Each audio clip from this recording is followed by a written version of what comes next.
Si Ma'am Jen, no? Saan po kayo ngayon, Ma'am Jen? Ay, nasa Bacoor, Oo. Cavite. Pakita ko kayo, ma'am. Huwag mo itago ang kamera. Kasi buong pangalan mo nakabalandra. Mamaya maraming mag-add friend sa'yo. Okay? Opo. Wait Okay. lang po. Okay, Yan ko na yung cellphone ko. okay lang ho yan kung i-add friend ka. No? Pero kung scam ka, ay abaw! Halos karamihan pa naman ngayon, hindi ka i-add friend, i-message ka lang, no?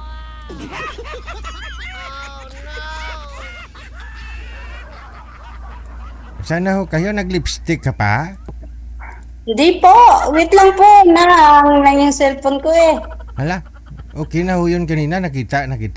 Ay, nag-lipstick lang, oo. Hindi lang. Kanina pa Ano may lipstick. paglingkod ko sa'yo, ma'am? Ha? Ano may paglingkod ko po sa'yo? Hindi. Sumali lang ako dito eh. Baka makahanap lang eh. Anong hinahanap mo? Boyfriend Ah, or makasama sa habang buhay. wala po kayong kasama? Wala. Wala po kayo naging asawa? Ay, dati po. Hiwalay na, no? Oh. Dati po ba kayong sumali dito? First time mo pa lang? Oh, hindi. Pangalawa na to eh. Kamusta naman ho kayo nang nakausap niyo po dati? Ano ba yun, kuya? Hindi ko yung type eh. Bakit ano bang type mo sa isang lalaki? Hindi. Maba- Mag-edad ko lang. Ang babata pa nun. Ilang taon bang gusto mo sa lalaki? Yung makaedad ko lang po, mga 43, 44, ganyan. Ilang taon ka na po ba? Ay, 43 po. 43. Ano po bang status nyo ngayon? Hiwalay lang o byuda? Hiwalay po. 15 years po. 15 years ang hiwalay? Ilan po anak ninyo? Bunga ng Apat. paglulukuhan ninyo? Apat. Sabi ko, ilan po anak ninyo bunga ng paglulukuhan ninyo ng asawa mo? Po. Sino po bang nagluko? Ay, siyempre, asawa ko eh. Okay. Bakit ano pong ginawa? Ba't ho nagluko? Ay, naghanap ng iba, yung mas maganda pa sa akin. So maganda ka?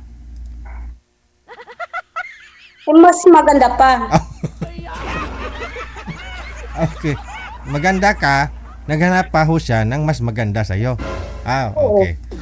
Ngayon, nagsasama na po sila. Mga anak po ninyo, saan po? 4 pong anak. Doon sa amin, nasa nanay ko. Ano pong province ninyo? Davao City po. Tapos ngayon, kasalukuyan, saan po kayo? Andito po sa Bacoor po. Nagtatrabaho. Trabaho. Okay. Mm-mm. Sa 15 years, hindi pa ho kayo nagka-boyfriend? Naka-boyfriend naman, pero hindi nagtagal. Hmm. Kasi manluloko yun eh. Niloko.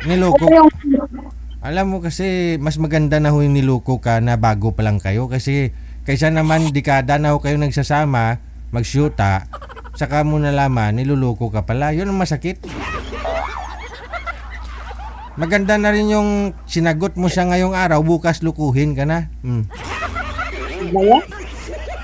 Ngayon, hanap tayo ng hindi ka lulukuhin. Standby lang po kayo sa linya. Meron na po ba makausap to? Okay, sige. Naghahanap po siya ng taong hindi siya lulukuhin. Di ba? Maganda na rin po yung agad-agad lukuhin ka na kaysa tumagal pa kayo ng ilang taon. Bago kanya lukuhin, yun masakit eh. Marami na ho kayong pinagsamahan eh.